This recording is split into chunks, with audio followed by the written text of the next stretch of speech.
Our cat's named Zucchini, and we call him Zook, but that's not the most important thing about him.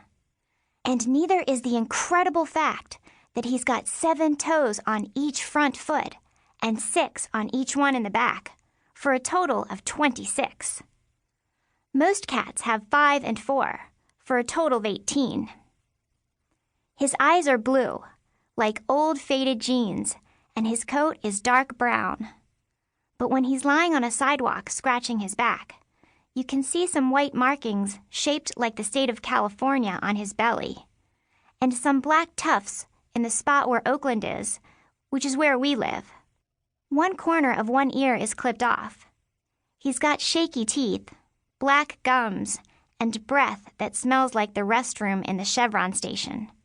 A smell we love because it's Zook's. If you run your palm along his right side, you can feel something like a little pebble stuck under his skin. It's not a pebble. It's a pellet from a BB gun. And that's not the most important thing about him either. In fact, I try not to think about that so much. 2.5 years ago, my brother, Fred, and I found Zook in the alley that connects the back of our apartment building with the back of O'Leary's Pizzeria. We go to O'Leary's a lot because of their famous fried zucchini. Fried is the only kind of vegetable Freddie will eat. It was a warm, sunny Saturday, just like this one. Mom was in the stuffy basement laundry room, and Fred and I were sitting out in the alley eating lunch from O'Leary's. We had folding chairs out there, and back then, the big blue pots were filled with lavender and red geraniums. You could smell the eucalyptus tree and lavender over the traffic smells. Birds were chirping, which I suppose they're always doing, but this was the kind of day when nice things like that got your attention. Then something else got our attention. Eow! Eowie! That's another thing about Zook. He's got the greatest pair of cat lungs ever. There he was, stretched out in the warm dirt of one of those geranium pots, howling away as if he and the birds in the alley were singers in a band. Nowadays, Zook is famous in the neighborhood for his singing, but at the time, we'd never heard anything like him before.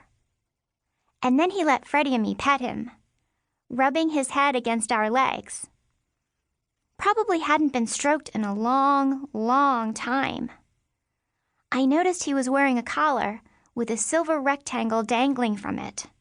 Incredibly, in the middle of that rectangle was a little sparkly diamond.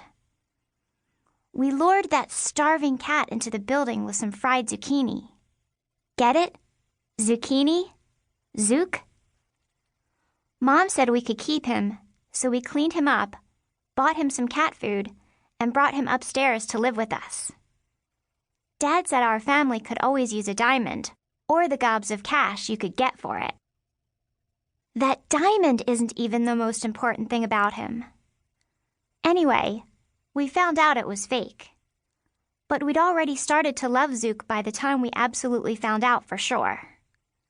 Actually, I began to love him the second I met him.